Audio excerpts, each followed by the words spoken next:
I'd like to now, first of all, say thank you very much. That was a very interesting and informative presentation, and I think has generated a lot of questions. So, I look forward to carrying on that conversation. But I'd now like to hand over to Simon Wilson, who's going to talk about a little bit about the kind of work that he's been doing. And he's been leading on ISKO UK's own attempts to manage its archive of materials. So over to you, Simon. Okay. Thank you, David. And I think we can say it's evening now, can't we? Let's start this. I'm going to say a little bit about a project that is still ongoing to migrate ISKO UK's media archive to a new solution for dissemination and preservation, and how this process is benefiting from some of the principles of KO. So you have to start by asking, what's the value of an AV archive? Why bother having one of these?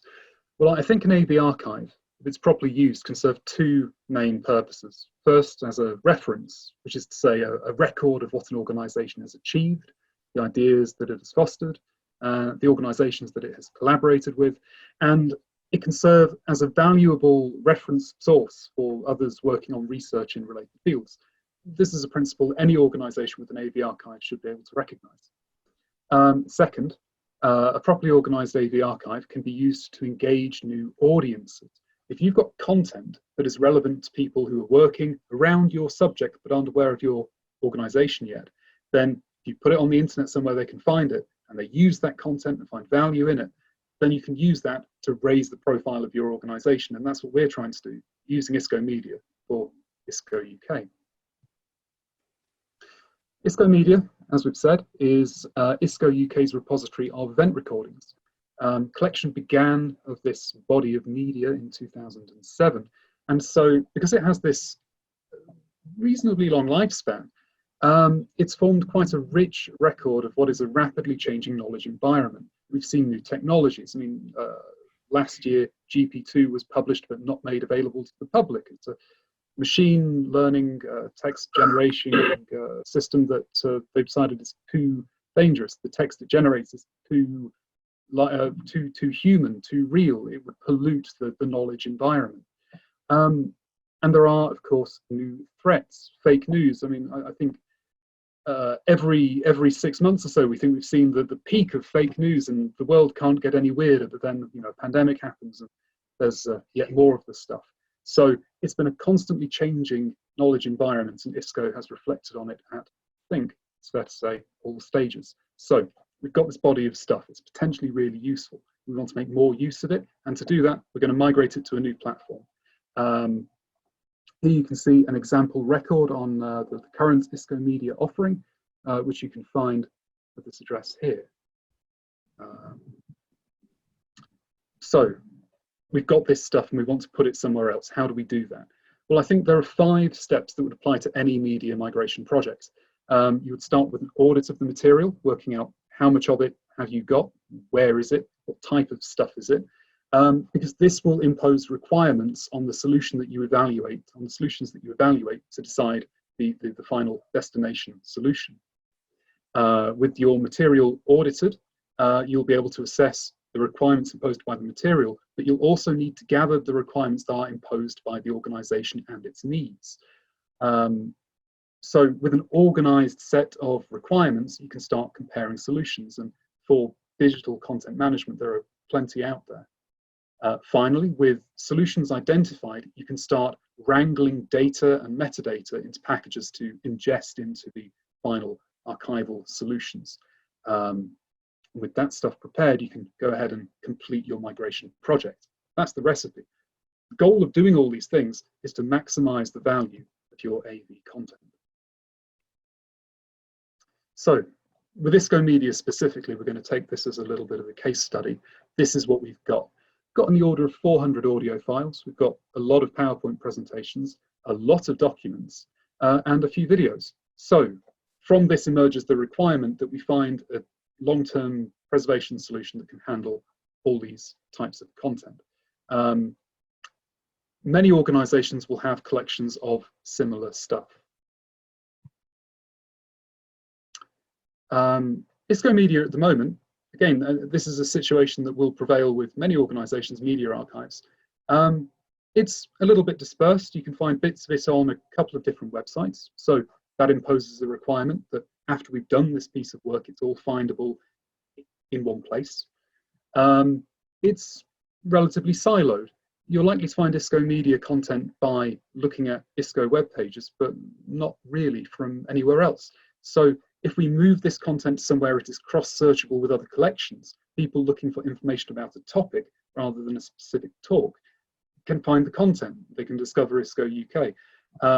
If your organization has a media archive, doing something similar can introduce your organization to new audiences.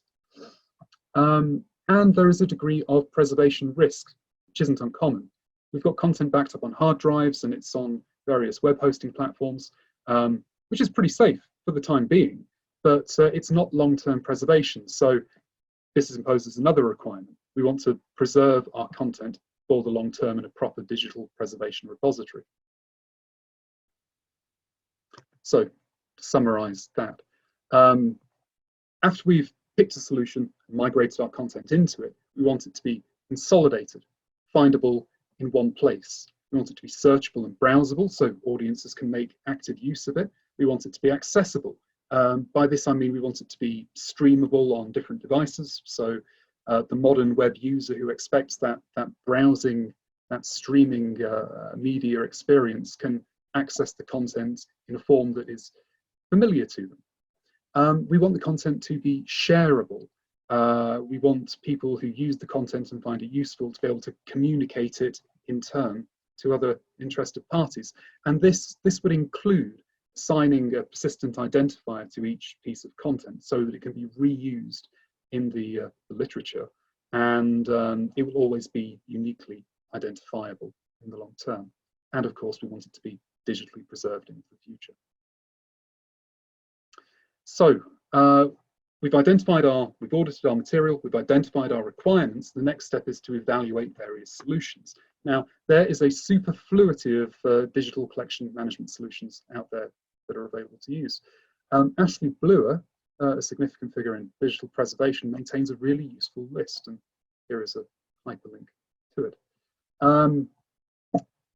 Here's a snippet of the evaluation work that I did on several of these solutions. Organizing, clarifying your specific requirements and evaluating different solutions against those requirements in this sort of tabular form, it allows you to clarify your thinking about how well each platform meets your specific needs.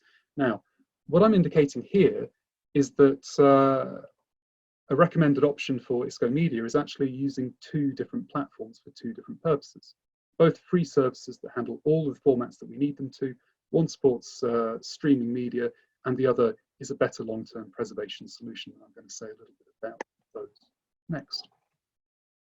So, for preservation for ISKO Media, I've recommended that we're going to use a platform called Zenodo.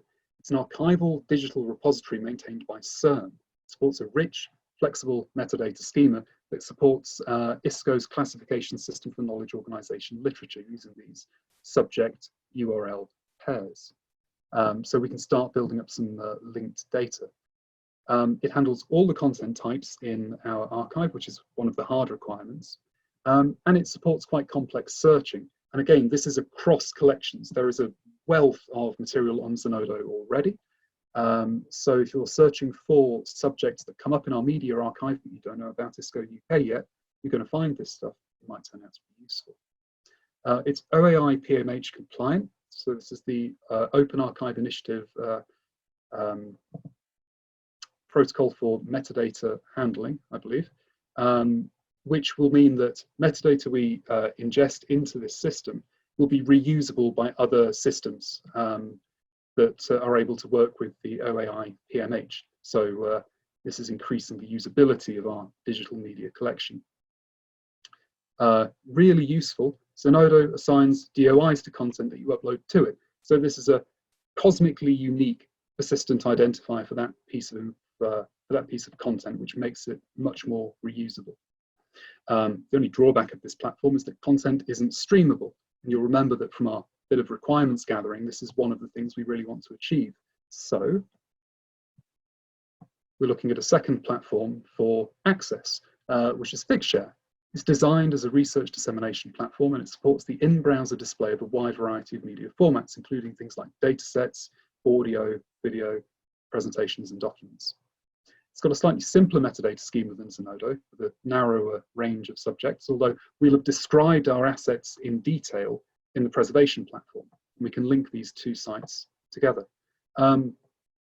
Figshare makes the content more browsable as well. So for the casual user, this is a benefit. You can browse a conference by session, for instance, which you can't do with Zenodo. So we've got this sort of dual platform solution. How can we use this effectively? How can we benefit from this by using metadata and some of the principles of KO?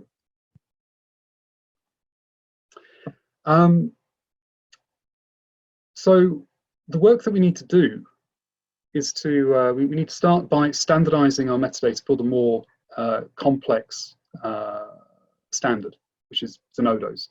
And here's an opportunity to create some linked data. We can identify ORCID IDs for the presenters of the presentations. We can identify classification system for knowledge organization literature IDs for the specific topics that occur in the presentations and create links to those. And based on this rich metadata, we can create slightly simpler records for Figshare. Now, both of these platforms have got public APIs. So if we create structured metadata, we can leverage opportunities for automation. Here I've reproduced from David Haynes' book on metadata for information management, Day's model of metadata purposes. And we've already got metadata that serves most of these purposes. We've got metadata to describe our resources from the abstracts of the events that they contain. We've got keywords and specific subjects to support resource discovery. In the process of carrying out the migration, we will create metadata that will assist with the administration and management of resources through that migration process. And some basic IPR records. We don't have so much information about software and hardware environments with this material. But by creating checksums, we will have information to manage the preservation of the items. And all this together will provide information about the context and authenticity of the recordings. We will know where they were made, the events that they were made at, and who the speakers are. So in general, digital collection management and media migration depend on having high quality metadata. And if you've structured your metadata well, you will facilitate automation of the migration work. You will enable fixity checking at the start and at the end of the process, and create MD5 checksums that uniquely identify a file and its contents. If that file changes during the migration process, the checksum will be different. The file may be corrupted, and you can repeat the process until it's completed and the file at the end is bit fixed. And finally, it's an opportunity to create links to these external data sets. I'm just going to show you briefly what this looks like in practice. You may now see a very exciting looking spreadsheet on your screen. David, can you nod if you can see that? Splendid. So this is a work in progress, right? So I've started wrangling metadata for this migration project. You see that we've got the name of the files, the audio files and the presentation files, keeping those related for ingest into the destination system. So we've generated checksums so that we know at each stage of the migration as the files are moved between systems that they haven't been altered or corrupted in the process. We've got some descriptive metadata used by Zenodo to categorize the files that we're uploading, and some descriptive metadata up here, which would repeat across all of these records. So I've structured it separately here, that describes the events that this particular set of recordings was created at. moving further on, we've got ORCID records for the speakers, and we've got some rights management information as well. A few stabs at keywords and colit terms. So we're linking out to this, the ISKO central sort of authority record for literature in knowledge organization. Using this metadata and the public APIs in Zenodo and Figshare, we can automate the long-term preservation of our digital media collection and enable better public access.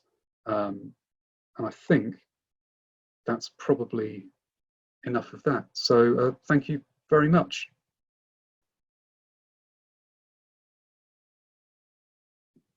Okay, well, Simon, thank you very much for that presentation. I think that was extremely informative, and it's also a testament to the enormous amount of work that has been going on over the last few months, which you've put in. So really appreciate that on behalf of all of ISKO UK. Also want to acknowledge the work that Conrad Taylor has done to create a lot of those recordings and to organize the material to get it to this point. But I still think there's a journey to be had. So, you know, we're on the way, and that's very exciting. First of all, I'd just like to ask, are there any questions specifically for Simon before we open up the discussion more generally? Yes, Martin. You'll need to unmute yourself. An immensely impressive piece of work, Simon. Well done. That's a lot of diligent work. ISKO UK has a habit of being in the vanguard of everything. I sometimes think we're the real ISKO and everyone else just follows us. Not in this case. I'm just wondering, what's first? Yeah, have you, where are the other ISKOs with this? And to what extent is there a sharing of approaches and metadata? So ISKO, the central organization, they've already got their material on Zenodo. So when we come to upload the material, we could choose to upload it to the Zenodo community for ISKO centrally, or we could choose to create our own community and manage the material that way. This would be a discussion that we'd need to have. This content would be, to some extent, manageable in a similar way because we're using this same set of subject terms maintained by ISKO centrally, and using that common framework for identifying authors. The other metadata fields are imposed by the platform itself, so it's not so much that we are opting to use them, or ISKO centrally is opting to use them, as that to make best use of the platform, it's something you would naturally do. Okay, thanks very much. Thank you. Okay, any other questions? I thought it was really neat in your illustration. Sorry, yeah. Who is that? Sorry, David, do you want to? Yeah, Tara. Hi, Simon. Hello. So once all of this is ready, what we could do is we could build a search engine for it, couldn't we?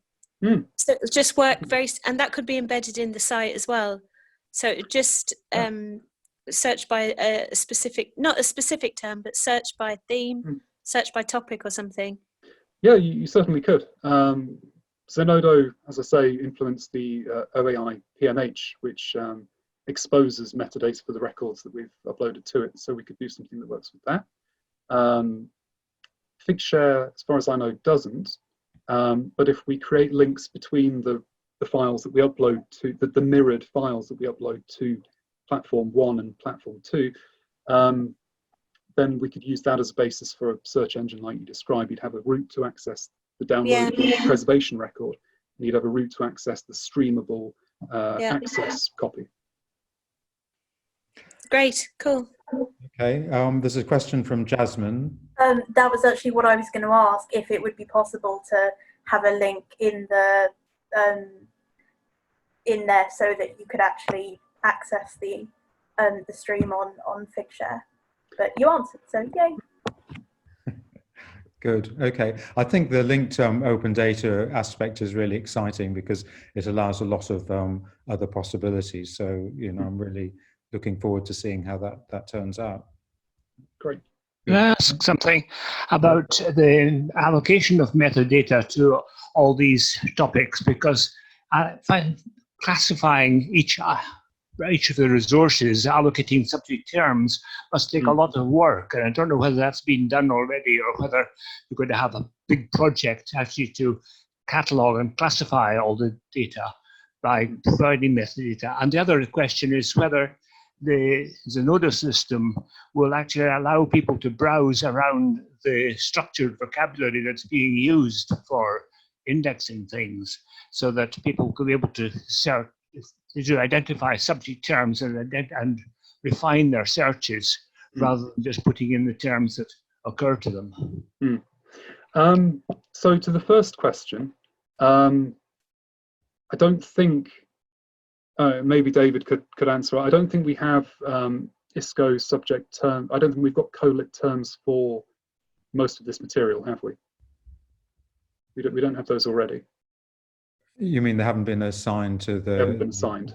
No, that's a cataloging task that needs to be done, and we will be calling on lots of volunteers to help with that. But the beauty of it is that we could start uploading the content to these platforms and backfill subject terms as we need to.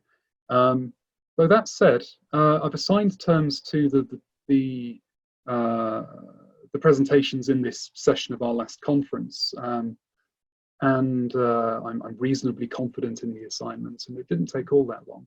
So I think it's a manageable task for a small group of people. But no, it is a job of work in terms of cataloging, that's for sure. As to the second question, the browsing interface of Zenodo isn't great. I believe if we use the COLIT subject terms, you are able to click on them, but it effectively starts a new search with that as your search term. So it doesn't really narrow you down as opposed to sort of shift the window that you're looking through. With Figshare, you've got, as I mentioned, more of a browsing capability, but this is imposed by by a kind of logical structure that you impose on the material you upload to the platform. So it could be chapters in a research, in a monograph, or it could be presentations in a session of a conference.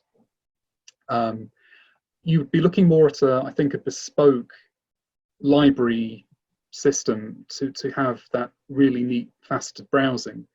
And I did look for a while at DSpace as a possible platform that would achieve that, but as with anything, there are costs to go along with your benefits, and the long-term cost of creating and then maintaining a full digital library system seemed to outweigh the admitted benefits of having that sort of fast browsing. So it's not something that we will have in the first instance, no. When you have things in two different systems like that, does it mean that people have got to decide which they're going to search? Or can you have a common search interface which would point to resources both in the Zenodo or the Figshare one? Well, the same content will be mirrored in both platforms. We're thinking of Zenodo as a preservation platform and Figshare as an access platform. And this sort of mirroring of preservation and access it's not uncommon in digital preservation. So we could wrap this in a single interface that allows you to search, and you wouldn't be searching. I mean, the search, I suppose, would be based on the metadata in Zenodo, because it's exposed via the OAI PMH. But it could link to the streaming copy in Figshare, because they'd share the same DOI. I'm envisioning an automated process to upload files in the first instance to Zenodo, to record the DOI that's assigned by that platform, and to include that in the metadata that's uploaded to Figshare.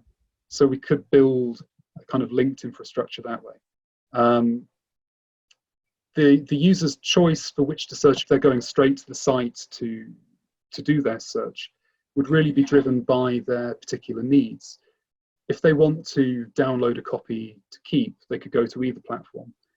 If they know they want to be able to do quite complex Boolean searches, then they probably want to go to Zenodo. If they wanted to stream the content, then they would go to Figshare, because that's the platform that would enable that. A common interface would be great. It's not something that we've planned for the first step of this project. It sounds as though Zenodo would provide the interface, and you just do your search on Zenodo, and then when you found something interesting, if you wanted to get a copy, you could automatically get it switched to the Figshare system and get it from there. Yeah. It should be possible to include a link to the Figshare instance of the content. That would have to be something I'd work out in the implementation stage. But yeah, very good thoughts. Okay, well, thank you very much for that, Leonard, and thank you again, Simon, for a really excellent presentation and a vision of where we might go in the future. I'd like to open the discussion up more generally. So I think there are a number of interesting themes and topics that have come out of today's session, which range from how users express their needs to and how it's presented on systems, through to how different data sets are interlinked and some of the problems of paywalls and so on, and then how we preserve digital content in the long term and make that available. So over to you, if anyone has anything they want to say now.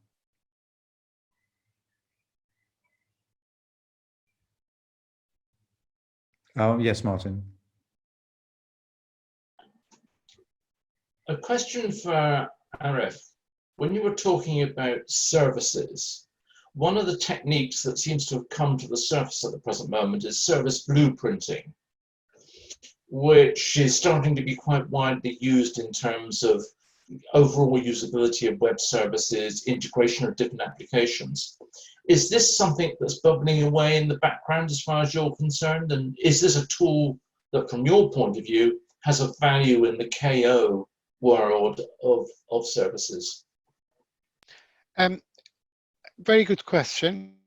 I think there's a lot of value to it, and a lot of organizations, I think we have almost passed that sort of vague age of services available on the internet, and organizations have learned how to present things and all that.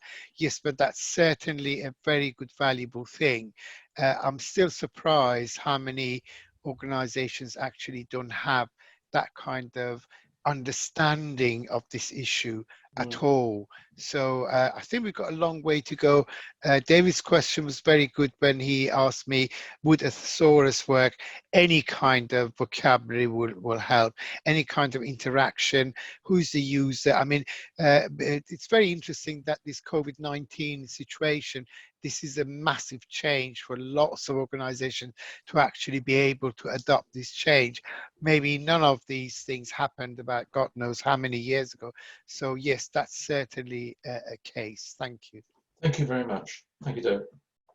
Okay, I think it does raise an interesting issue about how we represent knowledge and so on, and I think Phil talked about ontologies and how that was part of the background of what he was doing, and it was interesting. I was looking at SNOMED CT the other day, which looks at modeling medical conditions and the biomedical area, and they've started to devise, well, they have over many years now devised vocabularies which are multilingual, but also which include synonyms, so that you've got all of the variations from the common language through to highly technical language to describe a particular syndrome or disease. And I'm sure there are plenty of other areas that have done similar things.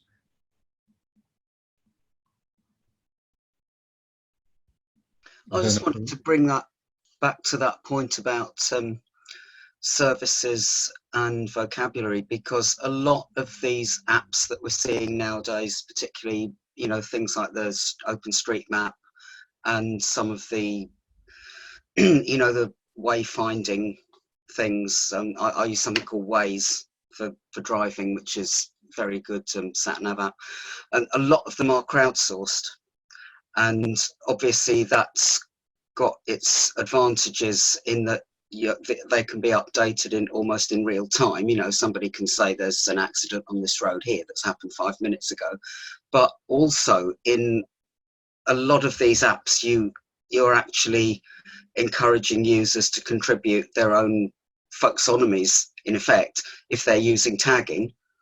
And I think that I remember there was probably it was an ISKO event a few years ago where somebody brought up an example of, I think it was a BBC program where they'd encourage people to do their own tagging, and one person had mistagged a leopard as an ocelot or vice versa. I can't remember what it was. And then as soon as one person had done that, everybody else was mistagging it as the same thing. So I'm just wondering if, you know, if you had any thoughts, any of you had any thoughts about how you manage that. I think, again, you know, the answer is obviously to use open link data and to record those things as synonyms, but it's a very, very fast moving environment, particularly at the moment where people are contributing their own sources of information, their own vocabulary. I have a quick thought on that. With my chunks of paragraphs that I'm working on at the moment, I want to give the users more and more power to be able to tag and organize the data however it fits their project or their query. If you look at, and the reason I've come across this recently, if you look at Music Brains, you know, that's a massive metadata model. But they give a lot of power to the users. I can make a collection of music. I've been doing these music quizzes for work while we've been on the COVID. And, you know, it's quite a powerful tool. You can categorize the music, you could add a label, you can do this, you can do that. And what it does is it brings the community together because they feel that they can add something to it. Now, how you manage the mislabeling or tagging, I think that's, you know, that's a byproduct of people actually getting involved in managing information, which in my mind is good. Can I just say something about that? I'm not sure what the protocol is here, but I'm Joe Harvey from Designing Buildings Wiki. So we're an open source platform that anybody can contribute to. And we have about 20,000 terms defined on the site. And we have, you know, synonyms and disambiguation and all that sort of thing. And I think the realization we came to very early is that a lot of the knowledge producers, traditional knowledge producers, are what we would call supply-led. So they think about the knowledge that they can produce, and then once they've produced it, they think about what they can do with it. And what we are is demand-led. So we think about what do people want and how can we get it to them as quickly as possible. So it's a completely different model. And it does take moderating. You know, you have to check every single thing that everybody does and then learn from it and adapt to it and respond to it. So, you know, if somebody's making a spelling mistake about a certain word, you can create a redirect for that spelling mistake so that it then functions properly. So we built up this enormous, I don't know what you would call it, a vocabulary for construction, but we're just scratching the surface. You know, it's a huge, huge project. We're trying to get other bodies from the industry involved, and I've set up a construction knowledge task group, which I may now be regretting. But knowledge is handled so poorly, it's almost staggering. So that's, you know, our first task is to try and persuade people in the construction industry simply to describe the things that they have consistently. So if you have a report, call it a report. If you have a specification, call it a specification. And it's not even necessarily apparent that we're going to be able to achieve that. So there's a huge, huge way to go. But we definitely need to move from being supply-led to being demand-led, because the internet means everything is demand-led. If you're not responding to that, people aren't going to use your stuff. Yeah, I think you've raised a really interesting point, Gregor. Can you just remind me, what was the name of your organization? Well, so I run Designing Buildings Wiki, which is a wiki site, but I also chair the Construction Knowledge Task Group. Right, yeah.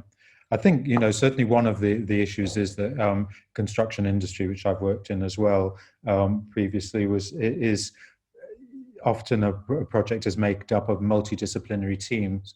And of course, each discipline has its own vocabulary and way of describing the world. And that's where a lot of the problems can arise, I suspect. Yeah, so there are many, many different meanings for the same thing. And it becomes a problem. So at the moment, the industry is trying to move towards modern methods of construction. So away from building on site to building in a factory, which is great, but manufacturers have a different vocabulary. Yeah. So when they say something, they mean a different thing to what the construction industry means. So there's a process going on at the moment to try and create a common vocabulary so they all mean the same thing. But that sort of situation is very, very common. Okay. Any other comments about that? I think, that certainly raised some interesting issues. I would like to say that this is what Gregor said. It's exactly the issue about language and how we use the same thing, labeling it with so many different things. Gregor is talking about the construction, and Phil talked about the construction as well.